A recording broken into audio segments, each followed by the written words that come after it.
Hey guys, this is Pratima from Gadget Byte, and today I have brought you our final verdict on the Poco M4 Pro 5G. Like I mentioned in my early impressions video, the M4 Pro poses as a much better 5G phone compared to its predecessor, the Poco M3 Pro, which was kind of a letdown. Anyway, you might be aware that the new Redmi Note 11 5G that's currently exclusive to the Indian market is a basic rebrand of the Poco M4 Pro. Besides the big black envelope encasing the M4 Pro's camera module, these two phones look the same as well. Here, the Poco M4 Pro's color options are reminiscent of the Poco M3 Pro too, but the matte finish on the back is a big sigh of relief. Not only does it make the phone less prone to smudges and fingerprint marks, but it sort of looks a bit premium too. The M4 Pro also has an official IP53 rating. As a result, it has handled minor splashes without any trouble. At 195 grams, I found it to be a bit difficult to hold it in one hand for a long time though. Still, the buttons on the right are quite accessible, whereas the power button also doubles as a fingerprint scanner. As you'd expect, it's both fast and accurate. Okay, over onto the front, this 6.6 inches display is just marginally bigger than its predecessor. Yet, it's still an LCD panel and not an AMOLED one, but you do get a full HD resolution and a 90Hz adaptive refresh rate. Plus, Poco has switched from sRGB to DCI-P3 color space here, resulting in richer colors. Therefore, the difference is quite noticeable when toggling through the three display profiles. Colors look punchier on the vivid and saturated mode, both of which use the DCI-P3 color space compared to the standard mode that relies on sRGB. This display also feels a lot smoother to use because of the increased touch sampling rate. However, I wished it were a little brighter as it fails to maintain decent visibility outdoors. Likewise, you can even stream HD content from streaming platforms here thanks to Wide 1 L1 certification. I recently finished watching Netflix Original Arcane on my Poco M4 Pro, and I don't have much complaint about how this display handles colors and contrast. I know an AMOLED panel would have been even better, but for an LCD panel, it does not disappoint. Adding to the multimedia experience is the stereo speaker setup, which was absent in its predecessor. It is not very loud, but the audio sounds quite balanced, and I also like how it handles bass and highs. Alright, before talking about the performance side of things, a huge shout out to Skillshare for sponsoring this video. Skillshare is an online learning platform with thousands of creative courses and classes taught by experts to help you learn new skills. From animation, photography, coding to marketing, Skillshare has something for everyone. With Skillshare's massive catalog of bite-sized classes, learning a new skill is as convenient as ever. Plus, with Skillshare's mobile app, you can learn on the go as well. These days, I have been taking HTML plus CSS advanced course by Rich Armstrong and learning so much. Skillshare is also offering a month's free trial of premium membership to the first 1,000 Gadget Byte viewers, so hurry up and sign into Skillshare to enhance your skill set. Okay, now back to the video. Under the hood, the phone packs Dimensity A10 5G chipset, which is MediaTek's first chip to be used on TSMC's 6nm process. It's basically an overclocked version of the Dimensity 700 that powered the Poco M3 Pro with a more energy-efficient design. Here, my review unit has 6GB of RAM and 128GB of storage, whereas it is also available in a 464GB configuration. On top of the expandable storage, you can assign an additional 2GB of RAM using the extended memory feature as well.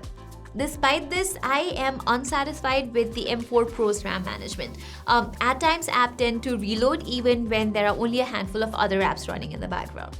Other than that, the Dimensity A10 is powerful enough to handle all kinds of normal day-to-day tasks and also some gaming. The gameplay is smooth when playing PUBG Mobile at smooth graphics and ultra frame rates. Similarly, Call of Duty Mobile is playable at medium graphics and high frame rates without any hiccup. But as expected, the phone struggles with graphics demanding titles like Genshin Impact even at the lowest of settings.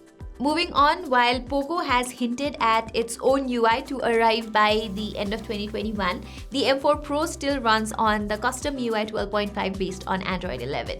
And it comes with tons of pre-installed apps and games which fortunately can be uninstalled. Still, I don't like how the dark mode still has an issue with apps that use system settings by default. Because of this, I need to manually turn off system-wide dark mode settings on apps like Facebook and Spotify. For the vibration feedback, here I am quite fond of the new X-axis linear motor, which performs way better than the old coin vibration motor.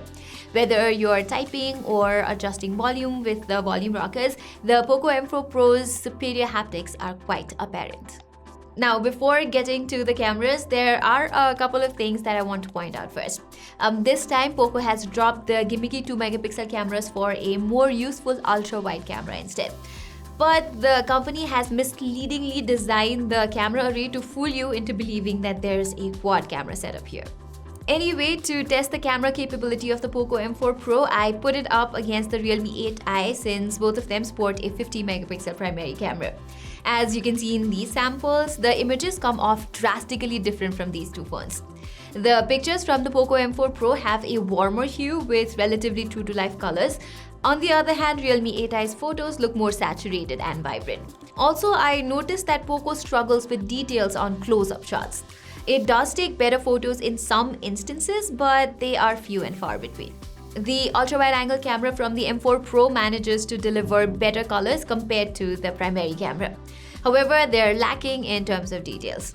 Moving on, it delivers better edge detection under portrait mode even without a dedicated depth sensor. That being said, the portrait images are let down by their overall hazy quality, pale colors, and bad exposure. Alright, getting to low light shots, the results look identical from both phones.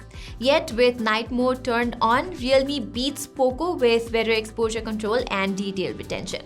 The M4 Pro does capture light better, but much of the detail is lost trying to reduce the noise. In terms of selfies, as you can see, the ones from the Poco M4 Pro have higher contrast, while Realme 8i's images come off looking soft. Overall, I believe that the M4 Pro's cameras are pretty average and the unoptimized software processor is the culprit here. It can take decent photos, but it's just not consistent enough. Most of the time, I also noticed that the auto HDR does not work as well as it should here. Anyway, I have no complaints about the battery life on this phone. With a big 5000 mAh battery on board, I was able to get up to 9 hours of screen on time under normal usage. I mostly stream contents off of Netflix, YouTube, and scroll through social media and played some light games as well.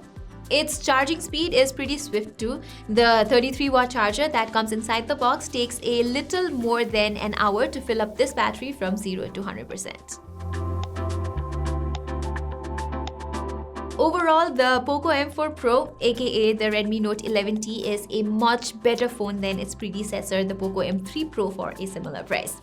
It brings a much improved IPS screen, it brings a better performance, stereo speakers, great battery life, and a faster charging speed, which makes it a decent offering given that this phone also brings 5G at a mid-range price point. Yet, you wouldn't want to get the M4 Pro specifically for its performance and camera. If you want those and can skip on 5G, the Poco X3 Pro and the Redmi Note 10 Pro Max still make more sense instead. So guys, that was all for our full review of the Poco M4 Pro 5G, also known as the Redmi Note 11T in India. If you like this video, don't forget to give it a thumbs up, and while you're there, don't forget to subscribe to our channel and hit that notifications icon. Till then, I am Pratima, a.k.a, and I will see you in my next video. Thank you so much for watching.